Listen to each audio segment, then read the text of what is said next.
NRCৰ নামত মিজোৰামত অসমৰ লোকক হাৰাশাস্তি দক্ষিণ হাইলাকান্দিৰ মিজোৰাম সীমান্তত এইদৰে প্ৰতিবাদ মুখৰ হৈ পৰিছে একাংশ লোক অসম মিজোৰাম সীমান্তত বাংলাদেশীৰ নামত অসমৰ লোকক হাৰাশাস্তি কৰাৰ অভিযোগ উঠিছে মিজো ছাত্ৰ সন্থাৰ বিৰুদ্ধে শিলচৰ ভৈৰৱী ৰেল আৰু ৰাষ্ট্ৰীয় ঘাইপথেৰে অহা যোৱা কৰা যান বাহনত তালাচী চলাইছে মিজো ছাত্ৰ সন্থাই সহযোগ কৰিছে মিজোৰাম আৰক্ষী প্ৰশাসনে মিজো ছাত্ৰ সন্থাৰ লগতে মিজো আৰক্ষীৰ ভূমিকাত ক্ষোভ ব্যক্ত কৰিছে কাকলিচৰাৰ বিধায়ক সুজানুদ্দিন লস্কৰে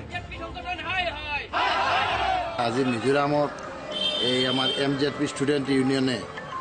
ইয়াত হাৰাশাস্তি কৰি আছে NRCৰ ডকুমেণ্ট চাই আছে আৰু ইনাৰ লাইন পাৰ্মিটৰ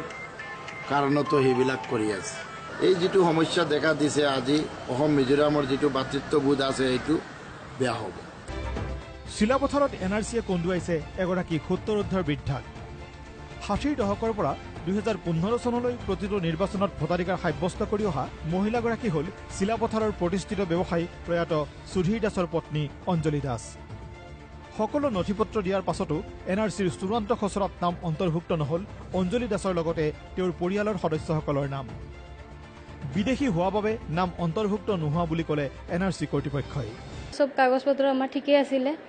সব কিবা জমা দিয়াৰ পিছতো বিদেশী বুলি আহিছে এতিয়া আমিতো গম নাপাওঁ কি ভুল হৈছে কি কথা আজি 50 বছৰৰ পৰা ভোট দিয়াৰ পাছত তেওঁলোকে কেনেকৈ বিদেশী বুলি ঘোষিত হ'ল আমি গোটেই ডকুমেণ্টছখিনি জমা দিছোঁ NRC কৰ্তৃপক্ষক আৰু NRC কৰ্তৃপক্ষই বিদেশী বুলি ঘোষণা কৰি মানে ঘোষিত বুলি লিখি দিছে চ' ইয়াত আৰু দুখ দিবলৈ আৰু কাক আছে ইয়াত স্পষ্টভাৱে ওলাই যায় কাৰ ইয়াত গাফিলতি আছে ইফালে জামুগুৰি হাটতো দেশ সুৰক্ষাৰ স্বাৰ্থত আত্মনিয়োগ কৰা প্ৰয়াত সেনা জোৱানৰ পৰিয়ালৰ সদস্যৰ নাম অন্তৰ্ভুক্ত নহল NRCৰ চূড়ান্ত খচৰাত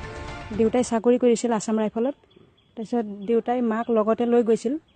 হেৰি ডিউটিৰ জেগাত তাৰপিছত মা আৰু দেউতা আহি পেলাই আকৌ মা ইয়ালৈকে আহিল হয় ৰিটায়াৰমেণ্টৰ পিছত ইয়ালৈকে আহিল ইয়াতে আমি বসবাস কৰিলোঁ তাৰপিছত আমি NRC পুৰাইছিলোঁ NRC পুৰাওঁতে মাৰটো নাম নাহিলেই আৰু আমাৰো নাহিল আৰু মোৰ বাৰ বিয়া দিয়া বাজনীৰ আহিল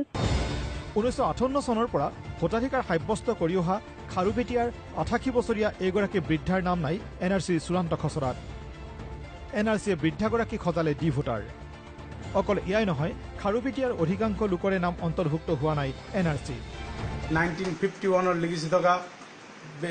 ব্যক্তিৰো নাম অহা নাই আৰু কিছুমানক নতুনকৈ ডি সজাই আছে মোৰ ধাৰণা কি জানি এইটো ইচ্ছাকৃতভাৱে কৰি আছে নেকি খাৰুপেটীয়া টাউনৰ যিটো বৃহদাংশ নাম কাটা গ'ল এইটোৰ কোনো ৰিজন নোহোৱাকৈ ব্যুৰো ৰিপৰ্ট প্ৰতিদিন টাইম